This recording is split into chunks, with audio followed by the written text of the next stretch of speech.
अच्छा होगा, बेहतर होगा, कल की अपेक्षा आज मेरे लिए अच्छा होगा।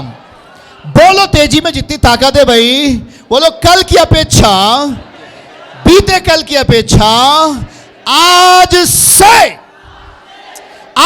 से मेरे लिए, मेरे बेटा बेटियों के लिए, मेरे परिवारों के लिए, मेरे घरानों के लिए बेहतर होगा।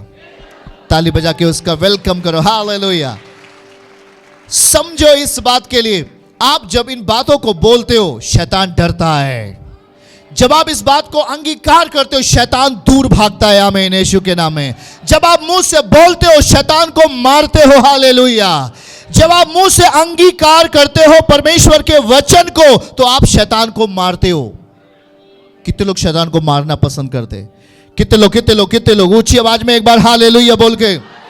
आज मेरे लिए महत्वपूर्ण काम होगा, आज मेरे लिए अच्छा होने वाला है, बेहतर होने वाला है। यीशु के नाम में, यीशु के नाम में आपको मैं खुशखबरी देता हूं। भाइयों के लिए नहीं, बहनों के लिए, बेटियों के लिए, आप प्रभु के लिए हमेशा तैयार रहती हैं। यह मानना पड़ेगा। यीशु मसीह जब कब्र में थे तो वहां कोई व्यक्ति नहीं गया, वहां यही बहनें गई यीशु मसीह को शरीर पर इत्र मलने के लिए। प्रभु से प्रेम रखना यह सिखाता है कि हर चीजें जो आपके अंदर है वो जी उठेंगी। यीशु मरा है, रोमी पकड़ने पे लगे हैं और बचे हुए चेलों को, पर स्त्रियां हिम्मत के साथ, 3 स्त्रियां थी, 3 खुदावन की जो चेले थे यीशु मसीह के साथ में, वो इत्र ली और उन्होंने कहा आज मुझे चलना है। कहाँ चलना है? वो जगह महत्वपूर्ण थी और वो जगह कुछ स्त्रियों ने देखा था। यीशु वहीं पे रखे गए हैं। वो नया कब्र है, उसमें अभी तक कोई नहीं रखा गया। पहले के समय में लोग पत्थर के बने हुए कब्रों में रखे जाते थे, चट्टानों को खोदकर, और जो यीशु मसीह के जिस कब्र में रखा गया था उसमें कभी कोई नहीं रखा गया था। पहली बार रखा गया यीशु मसीह, और वो भी चट्टान के अंदर।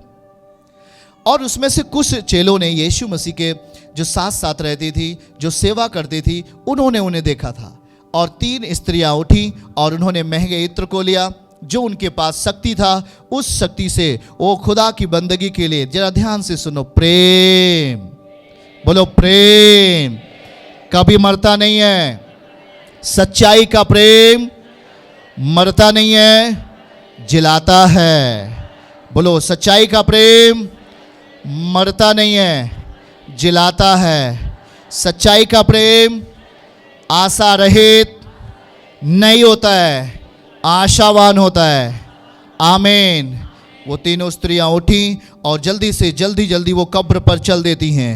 और निश्चय ही वो कब्र पर कुछ बातें थी। जब वहाँ पर कब्र पर एक बड़ा पत्थर रखा गया था, उनको ये चिंता थी कि मैं तो यीशु को नहीं छोड़ूंगी, अगर वहाँ लोथ भी है तो मैं यीशु से इतना प्रेम करती हूँ कि मैं अपने प्रेम को उस मरे हुए शरीर के ऊपर भी प्रभु के सामने जाकर मैं प्रकट कर सकती हूँ। जरा आप इस बातों को समझो, यीशु का शरीर मरा हुआ है, पर उसके साथ में रहने वाले लोग यीशु को नहीं चाहते छोड़ना। और वो स्त्रियाँ यीशु की उस मरे हुए शरीर पर और उसके शरीर पर इत्र लगाने के लिए वो कितना प्रेम करती थी। आपको पता है, जहाँ लोथ है वहाँ गिद्ध रहेगा। आमीन बोलोगे? लोथ का मतलब यीशु मसीह का शरीर है और हम उसके चाहने वाले लोग हैं। आमीन बोलेंगे? निश्चय हमारी चाहत किसी व्यभिचार की ओर नहीं है, हमारी चाहत किसी झूठ की ओर नहीं है, हमारी चाहत सच्चाई की ओर है। और हम जब सच्चाई का प्रेम करते हैं तो वहाँ कुछ होने वाला है यीशु मसीह के नाम में। और निश्चय ही वो स्त्रियां जब जाती हैं तो उनके बात में एक मन में एक बात आती है कि वो पत्थर हटाएगा कौन, क्योंकि जो पत्थर रखा गया है वो हमारे बस की बात नहीं है, वो बहुत बड़ा ही पत्थर है, उसे कौन हटा सकता है। पर ध्यान से सुने, पत्थर हटाने के पहले ये चिंता तो है, पर अंदर एक प्रेम है। हाथ उठा के बोलो, सच्चाई का प्रेम है, सच्चाई का बलिदान है, सच्चाई का बलिदान है। बोलो, प्रेम को लेकर, बलिदान को लेकर कब्र पर गई। जैसी कब्र को देखा, पत्थर हटा था, पत्थर हटा था। हालेलुया। जब आप परमेश्वर के करीब आते हैं तो निश्चय ही आपको कुछ लगता है मेरा यीशु मेरे लिए क्या करेगा। पर ध्यान से सुनो, आपका प्रेम जब यीशु के प्रति होगा, आपका बलिदान जब यीशु के लिए होगा, तो हर एक पत्थर आपके सामने से हटने वाला है यीशु मसीह के नाम में। रिसीव करो इसो, हर पत्थर हटने वाला है। रिसीव करो, हर एक पत्थर हटने वाला है यीशु मसीह के नाम से।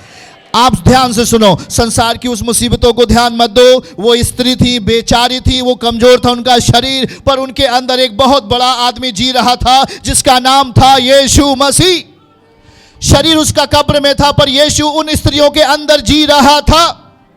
यीशु का मरा हुआ शरीर कब्र में था, पर यीशु उन स्त्रियों के अंदर, उनके मनों में जिंदा था। और वो एक शक्ति थी, वो एक पावर थी, वो एक अलौकिकता थी जो उस कब्र के उस पत्थर को हटाने वाला था। प्रॉब्लम आपके जीवन में भी होता है, समस्याएं आती हैं, पर यीशु कहता है तू मेरी ओर देख, मैं जो सलीब पे चढ़ा हूं, मैं हमेशा के लिए जिंदा हूं। हालेलुया।